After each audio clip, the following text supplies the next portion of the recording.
Thanks for setting the expectations sky high. So now you've made all my job really difficult. So the first session after lunch, as Nihal kind of pointed out, I'm hoping this kind of invigorates you and then so not sleepy. So with that, so I'm Shankar. So I lead the platforms team in Tekion. So the way so I'm planning to organize this session is to start with a brief introduction of Tekion and so how we think about platforms in Tekion, right? I mean, so I'll start with that. This is a changing world, right? So ChatGPT literally disrupted all of us. I mean, like, so 2 years back, and then so we are still trying to figure out what is going on, right? I mean, like, so it's a changing world, not just ChatGPT. I mean, so there are advancements at all angles, right? So whether it's hardware or your software technologies and AI models. So like, so there is a transformation happening in all places, right? And it's like really rapid. Are platforms still relevant, right? So I mean, so that so we'll start with that question. So we have different domains, right? I mean, like we have so e-commerce as a domain, automotive. So I come from automotive domain, and we have variety of different domains. So what are the similarities and differences between, so when we look at platforms across these domains? So that is also something that we will take a look at. We will also explore, as I mentioned, so so things are evolving quite rapidly at different angles. So how should we think about platforms? And platforms cannot be static; it has to evolve. So so how should we think about platforms in this changing world, right? So that is something which we'll talk about. We will also talk about so some of the pitfalls, right? So in my experience, right? So in my experience, different pitfalls, that challenges I have encountered, and some of the solutions that I have adopted. So platform building is an art in itself. I mean, not just a science, right? I mean, so it's an art in itself. So some of the challenges and pitfalls, so we'll take a look at it, and also I'll share my experiences about how I went about kind of solving some of those challenges, both from a technical as well as organizational, how to make platforms successful. So at bottom line, right? I mean, platforms so are not always successful, right? I mean, as many of you kind of raised your hands, so platforms have to be built in certain way with certain perspectives, right? And so we'll talk about that as well. And I think so that's going to be the most interesting. The last part is going to be the most interesting part of this session. So with that brief introduction, so let me give a short summary of what Tekion is about. Tekion, so it was founded in 2016 by J. Vijayan. So he is ex-Tesla. So Jay used to report directly to Elon Musk, and he ran the entire tech for Tesla. So he has really, I mean, so amazing experience in the automotive industry. And Jay saw a gap, right? I mean, like, so where, which he thought he could address, and that's one of the big reasons why so Tekion is here today. So Tekion is headquartered in Pleasanton, and have about 3,000 odd innovators across the globe, and more than half is engineering. So there's a lot of focus on engineering-centric business models, right? It's also powered by, I mean, like, so in the next slide also, so I'll talk a little bit more about it. So powered by AI, ML, big data, so all the technologies of future. And it's a first cloud native platform, right? And in this industry segment, it has been stagnant for quite a while, right? I mean, like, so close to 50 years. So we believe that Tekion is in the right place. So it's going to create a transformation so in the industry. With that brief introduction, so I'll move on to the next slide. So one of the good things about Tekion is that it was built grounds up, right? I mean, like, so it was visualized as a platform right from the beginning, and so that, I mean, so one of the, I mean, so few companies which did that. So there are 3 offerings. right? The first offering is automotive retail cloud, which is targeted to our dealer, so car dealers, right? So car dealer partners, and automotive enterprise cloud, which is targeted towards OEMs, right? And finally, automotive partner cloud, which is targeted towards our third-party partners who provide value-added experiences to both the OEMs, our OEM partners, as well as our dealer partners. And all these three are conceptualized as platforms right from the beginning, right? So with that introduction on so Tekion and how we kind of visualize platforms in general in Tekion.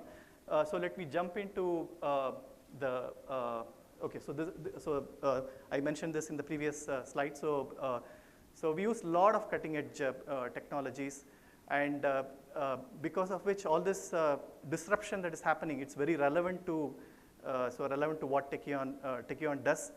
And some of the experiences I'll be talking about in this session, so will be closely related to the experiences that we have gained in this process. All right, so why platforms matter, right? So it's generally understood, but it's also very important to set the context. So let me I'll not spend too much time on it, but then so a short few minutes talking about why platforms matter. So the first important reason is that it abstracts complexity, right? It allows, if you look at our general evolution, right?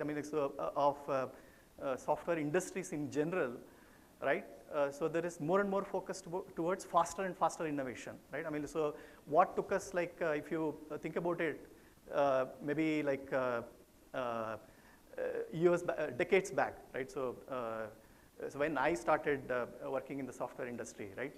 So a couple of decades back, so it took like a year and a half to build even a simple solution, right?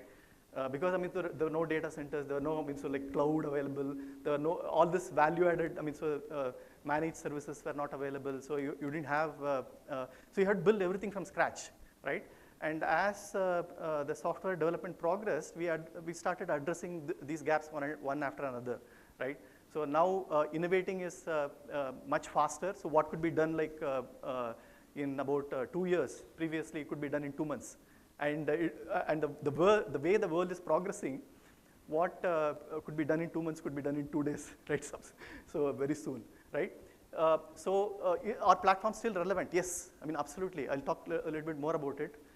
Platforms are relevant because it abstracts complexity, and it fits very well with this model, right? Because it is going to abstract complexity and allow businesses to innovate, right? On the top of that, eliminate redundancies, right? So this is something which is very common. So I'm sure all of you would have faced in your individual systems, right? Redundancies, right? So you have components doing similar things, right? So maybe slightly different, but then similar things. And so the data is like spread, and then so it causes inconsistencies. So quite a lot of redundancies that we see, because that's how the software evolves. You build something, and then so you continue evolving it, right? So platforms help. Platform mindset helps you avoid that pitfall, right? Another important thing is it's very easy to build things, right? So functionally, right? But it is extremely hard to kind of make it reliable, robust, scalable, secure, auditable, troubleshootable, right? So it's a variety of ables, right? So it is extremely hard. So just to give a ballpark, I would say it takes about 10% of the time to build a functionality, and it takes 90% of your effort to actually make it scalable and performant and so on and so forth, right? So basically, you can create platforms. If you visualize, by the way, you have to do it in the right way, right? If you visualize platforms in the right fashion, so then you can kind of offer it literally as a service. So scalability out of the box, reliability out of the box, right? The another important reason why platforms matter is because of governance, right? It is very, very hard. So if it is, let's say you have like thousands of microservices, right, all around the, so your system, bringing governance is extremely hard, right? So platforms help you bring those governance best practices to your systems. And the last point, so I'll kind of expand on it in the next slides, is one of the, important things to note. It doesn't matter what the domain is, right? Irrespective of the domain platforms, there are common principles that go from one domain to another, right? So there are shared principles, but then there are unique contexts, right? So you have to look at your domain. We cannot build platforms in isolation, right? So that's so that's the key point that I want to emphasize here. So while there are principles which are shared, it is important to know and understand your domain, because there are domain-specific emphasis on the platforms, right? So it's a very, very important point, so that many people miss out. So it's something which I would like to emphasize on. All right, so shared principles. So there are quite a lot of shared principles. So how much time? I have 20 minutes, right? Oh my God! Oh, that's my timer, is it? Oh, okay, all right. Okay, so now I need to make it a little faster. So essentially, I'll not be able to obviously talk about everything. One thing I would like to point out is that layered thinking is very important, right? So the layers might differ. Depending on your domain, so you might have different layer, but layered thinking has to be there, right? Irrespective of how you are structuring your layers. And so if you correctly structure your layers, your job will become much easier. Your operational overhead will be much lesser, right? And one of the way to think about layers is that, so the upper layers should depend on the lower layers, but not the other way around, right? So that's one of the very important principle to keep in mind. So the other aspect of it, so this is one of the challenge I was having. So when I was bootstrapping the platform team in one of my earlier companies, so how to organize your teams, right? So this is a visualization of, it is not all platforms, right? So that will be too simplistic, right? So you have to kind of visualize your platforms in such a way that you can organize it, right? So you need also, platforms are not just technology. You have to have an organization around it to make it more efficient and then so successful, right? So this is one of the ways by which so I kind of organized the platform when I bootstrapped the platform charter. So I organize the teams. So based on these groups, right? Horizontal platforms are those which would help you so they're horizontal in nature. So actually, so given the time, so I'll not go too much into the detail. So I'll skip over to the next slide. Scalability.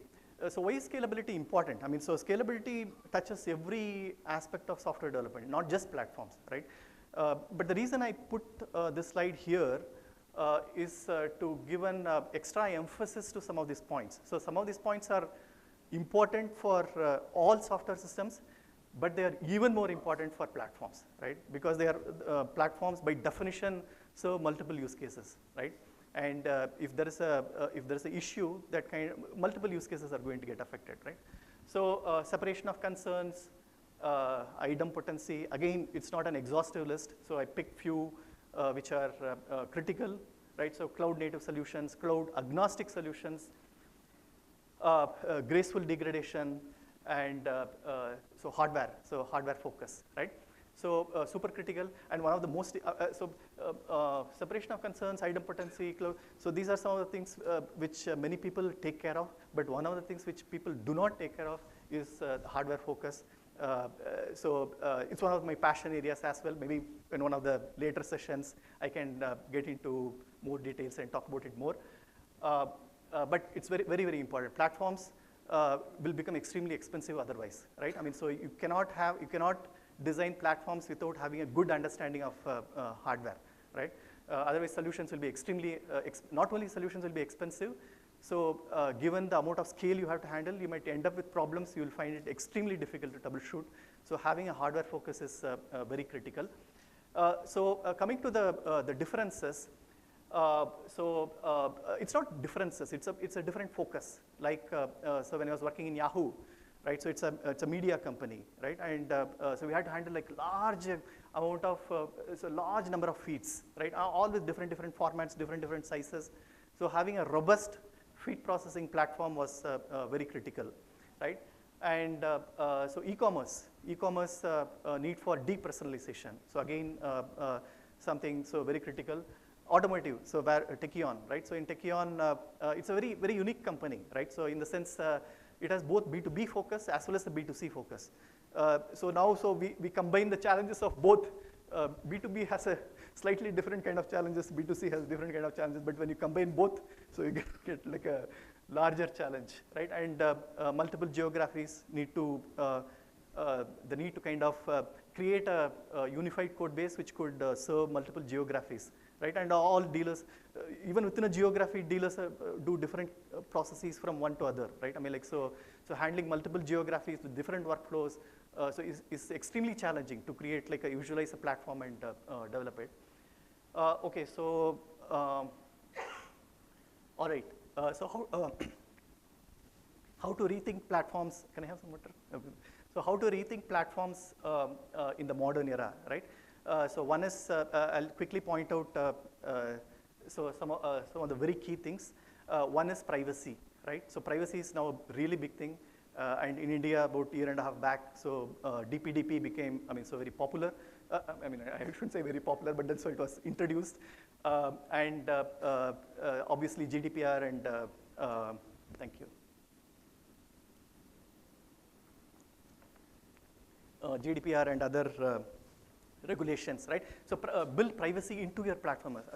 Privacy should not be an afterthought, right? Concept management, PI, handling of PI data. So these cannot be like afterthoughts.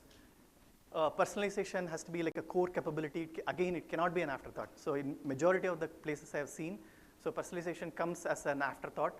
So it has to be inbuilt into our thinking and into our platforms.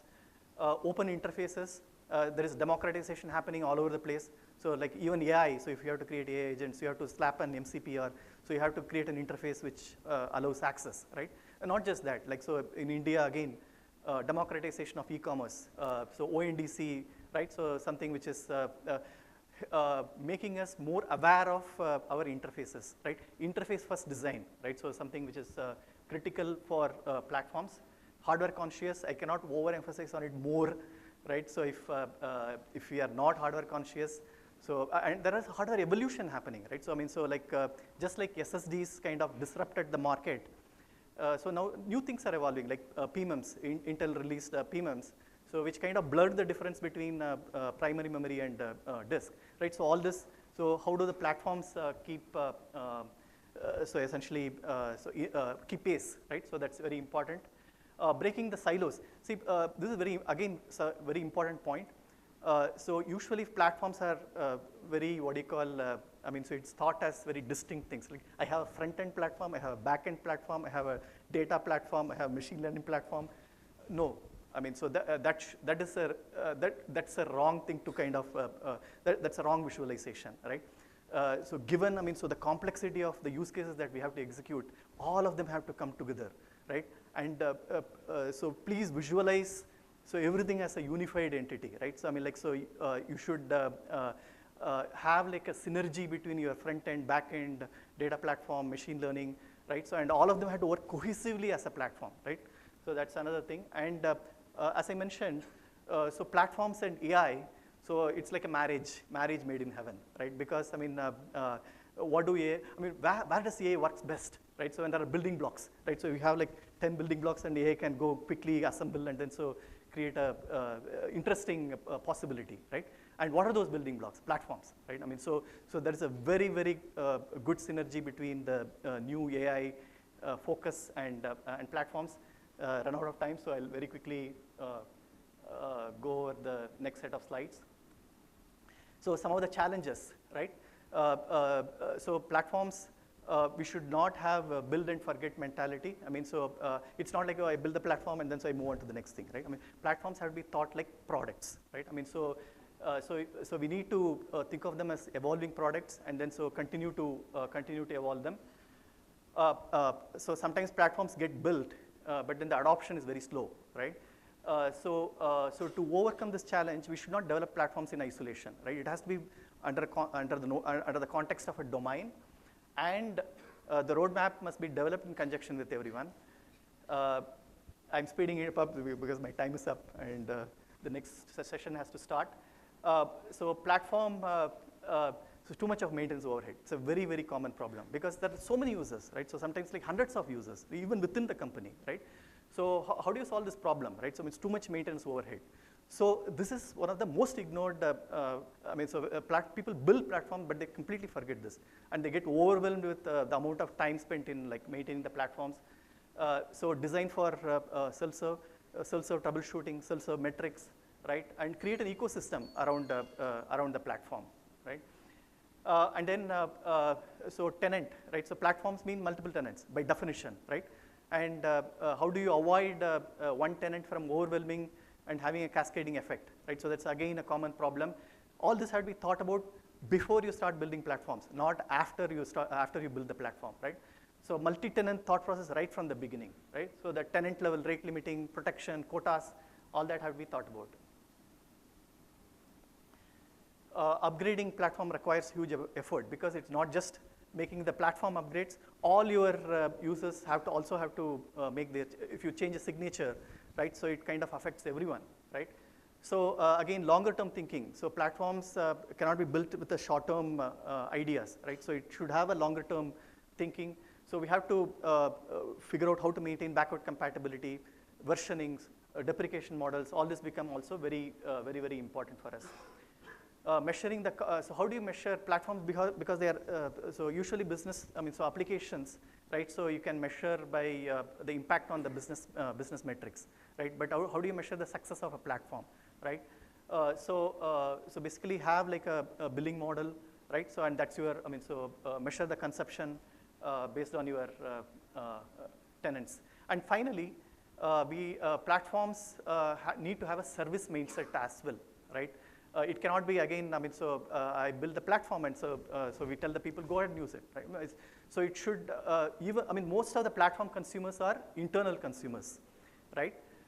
So it is very important that, so we treat the internal customers as customers, not an internal customer, right?